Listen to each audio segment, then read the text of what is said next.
who knows what the changes we're trying to get in the National Labor Relations Act, which is called the Employer Free Choice Act, what those 3 changes are.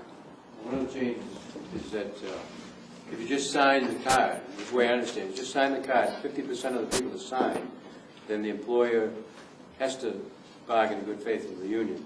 And if they can't come to agreement in the contract at that point, then it has to go the first time to like a binding arbitrator. Yep. And then that determines their first contract. The first one is, which is what you mentioned, is called majority sign-up.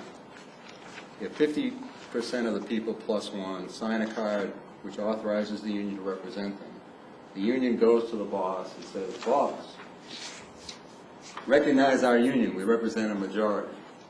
The second thing that often happens, which is what you were referring to, is that a union will actually win an election, and then the company will stall on the contract negotiations. And sometimes years will go by, you don't have a contract, eventually the union dissipates. And so to resolve that situation, the second part of the act would be that if both sides were in an impasse, you would go for mandatory arbitration for your first contract, for a 2-year contract. The third thing, right now there's no penalties. I mean, they fired me, they were found guilty of firing me, and you know what the penalty was? 2 things they had to do. They negotiated how much of my back pay I would get, first of all. And then they have to post a sign that says, "We violated the law, we're sorry." That's it. That's it.